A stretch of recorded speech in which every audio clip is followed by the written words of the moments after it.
چگونه بازاریابی کنیم؟ مثل یک بزنسمن حرفه‌ای باید بازاریابی کنین. یک بزنسمن حرفه‌ای وقتی میخواد پلان بازاریابی بر خود جور کنه چند کار انجام میده. اول، محصول خود خوب میشناسه. از خود میپرسه که من چی میفروشم، این محصول من چی نتایج را به بار میاره، یا این خدمات من چی مشکلات را از مردم حل میکنه و خوبی ها و بدی های محصول من چیست. کار دومی که انجام میده، میره مشتریایش میشناسه. کیها قرار است از من خرید بکنه، محصول من به درد کیها میخوره، این افراد در کجاها هستن، چگونه میتونم اینا رو پیدا بکنم. این سوالات اساسی را در بخش دوم از خود میپرسد، در قسمت شناخت محصول خود.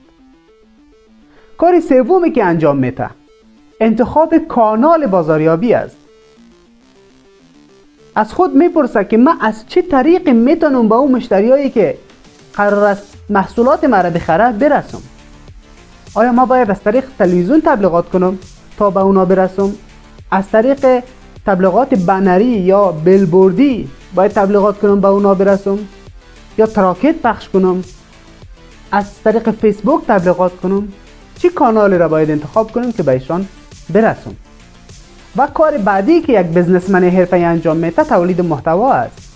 یک بزنسمن حرفه‌ای دغدغه‌اش این است که من چگونه باید هدف خود، سخن خود، حرف خود به مخاطب بفهمانم.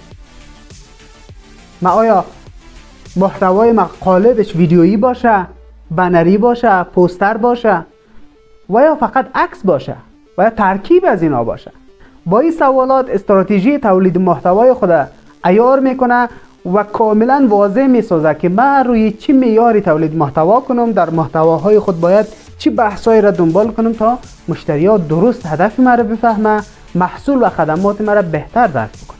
یک بزنسمنی حرفه‌ای اینی 4 اصل به خاطر بازاریابی و تبلیغات تعیین میکنه. شما اگر میخواین حرفه‌ای تبلیغات کنین، باید این 4 اصل سرش تمرکز کنین، ساعت‌ها روش فکر کنین و بعد بیاین قدم در مسیر بازاریابی و تبلیغات بگذارین.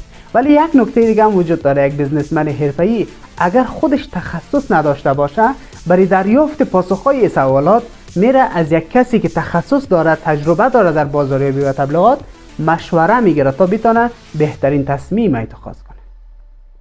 موفق باشین.